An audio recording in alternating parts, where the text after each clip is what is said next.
Break से पहले हम आपसे सवाल किया था कि शाहिद अफरीदी ने अपने करियर में कितने सिक्सेस लगाए हैं, और शायद को तो पता ही है, मुझे भी पता है, आपसे पूछा था आपको इल्म है या नहीं है। क्या गेस्ट वर्क आपका ठीक हुआ या नहीं हुआ, मुझे पता है, मैं आंसर बता देता हूँ। 280 अभी तक छिक्के शाहिद अफरीदी ने लगाए हैं। शायद कैसा फील होता है इतने छिक्के, इतने लोगों के रन्स नहीं होते हैं यार।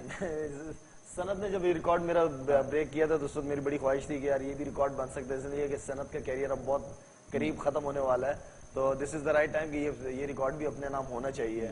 और जाहिर बात है जिस वजह से आप पहचाने जाते हैं उस चीज का रिकॉर्ड होना चाहिए। बिल्कुल, इसमें कोई शक नहीं है।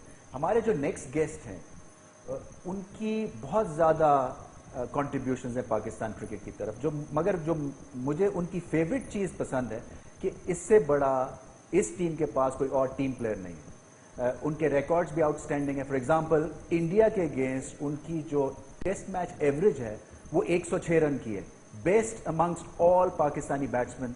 हिस्ट्री में सबसे अच्छे उनका ट्रैक रिकॉर्ड है अगेंस्ट इंडिया। और भी बहुत रिकॉर्ड्स हैं, for example second fastest to 4000 run in test matches. T20 के हमारे वर्ल्ड कप के वो कप्तान थे, और ये जो ट्रॉफी आपको यहाँ नजर आ रही है जो उन्होंने उठाई हुई है, ये यूनुस खान उसके मेहमान थे। तो हमारे जो नेक्स्ट गेस्ट हैं यूनुस खान, आइए यूनुस।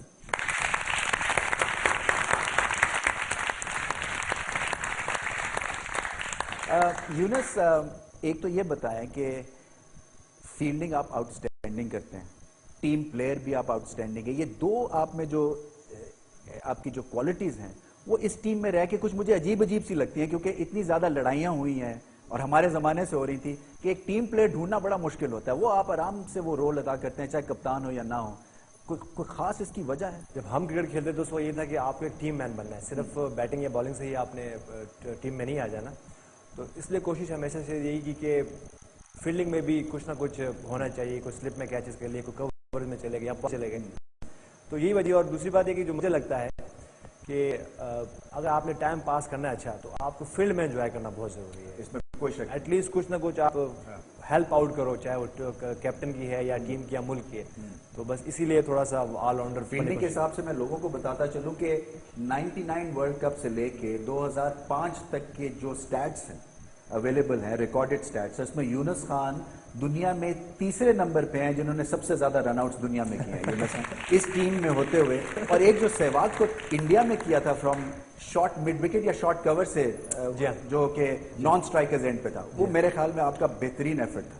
वो याद है आपको? बिल्कुल मुझे याद है, बिल्कुल मुझे याद है। तो ये यूनुस, फील्डिंग के ऊपर आप अपनी टीम को कैसा रेट करते हैं, और क्या शाहिद अफरीदी को आप बताएंगे एज अ कैप्टन कि इनको ये किस तरह से अपने फील्डर्स प्लॉट करने हैं, और कप्तानी के हिसाब से, क्योंकि आप तो T20 के वर्ल्ड कप कप्तान हैं, क्या मशवरा दे सकते हैं? शायद को देखिए ग्राउंड में तो यही हेल्प आउट है एज ए सीनियर प्लेयर और एज एक्स कैप्टन के, इसको मैं हेल्प आउट करूं। और मेरे ख्याल से जिसने भी ये फील किया होगा कि जहां मेरी जरूरत पड़ती है तो मैं खुद ही इसके बगैर, बाजू का बड़ा हाश लगता है, लेकिन ये क्योंकि कैप्टन मैं कैप्टन रहा हूँ तो बहुत सी चीजें दिमाग में चल रही होती है। तो बाजू का कुछ फील्डर्स को जो हेल्प आउट सबसे अच्छी ये हो सकती है टीम को या कैप्टन को, कि खुद जाए खड़े हो जाओ वहाँ पे, अगर आप समझते हो कि कैपेबल हो उसके, तो यही है। और क्योंकि वनडे क्रिकेट खेलने जा रहे हैं हम वर्ल्ड कप में, अगर हम अच्छी फील्डिंग करेंगे और वो एफर्ट जो अगर 100% भी हम जो एफर्ट होती है वो करें, तो सब टीमों को पता है कि शेन वॉन के मुताबिक यूनुस अफरीदी वो कहता है कि पाकिस्तान जो है वो अपनी डेडली बेस्ट पे होते हैं जब फील्डिंग ही अच्छी कर रहे हो। तो शायद एज अ कैप्टन कितना फ्रस्ट्रेटिंग होता है कि आपको 10,000 और चीजें सोचनी हो रही हैं, और ये भी आपको करना पड़ता है कि यार मिड ऑफ पे अब मैं किस फील्डर को लगाऊं या मैं कवर में किसको खड़ा करूं। रमीज भाई, मैं ग्राउंड में कभी कभार मेरी ये हालत होती है कि मैं हर लड़के को उठाने के चक्करों में मैं खुद समझ नहीं आ रहा था कि मैंने बॉलिंग में क्या करना है, क्या नहीं करना। मुझे ऐसे जो फाइटर लड़के जो चाहिए जो टीम को बैक कर दें। अभी मेरे साथ बराबर में बैठा हुआ है, मैं इसकी मिसाल मीटिंग में देता हूँ। इसको मैंने नहीं कहा कि तुम मिड ऑन से मिड ऑन चले जाओ, लेकिन इसको पता है कि यार मेरी जरूरत है। ये मिड ऑन से एक सीनियर लड़का जो इतने अरसे से खेल रहा है, मिड ऑन से मिड ऑन खुद भाग रहा है, और बाकी जो यंग लड़के हैं उनके अंदर जो फुर्ती है, जो वो चीज नजर नहीं आती। एक फाइटर होता है ना, यंग लड़का जब नया नया टीम में आता है तो उसकी बॉडी फ्रेश ब्लड होता है, तो उसको जो नजर आती है वो चीज नजर नहीं आई। क्या किसके ऊपर, क्योंकि आप दोनों का बेहतरीन एक्सपीरियंस है, काउंटी क्रिकेट, ऑस्ट्रेलिया में क्रिकेट, शायद तुमने दुनिया में सपना, मतलब मेरा ये कि सिस्टम को ठीक करने की जरूरत है फिर, कि हमें तैयार ही घोड़े मिले, ना कि वो 3-4 साल जो है वो टेस्ट लेवल या वनडे लेवल पे जाके ये सीखते रहे चीजें? मतलब एक फाइटिंग एबिलिटी जो है वो इनबॉर्न होती है या कि सिखाई भी जा सकती है?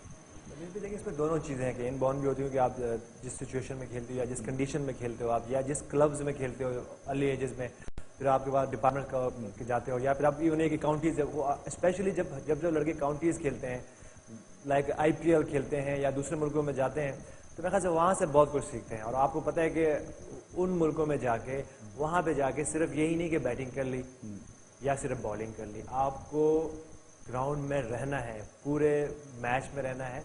और अगर आप एज ए प्रो खेलते हैं तो आपसे एक्सपेक्ट करते हैं कि भाई अगर आपने बैटिंग में की, बॉलिंग, तो आप कुछ एक्स्ट्रा ऑर्डिनरी फील्डिंग में भी करके दो। तो ये मेरे ख्याल से वहाँ से बंदा सीखता रहता है। अच्छा, ये switch on and switch off की सिचुएशन आपकी यूनिस, कप्तान फिर एज अ प्लेयर, ये एडजस्टमेंट मुश्किल होती है?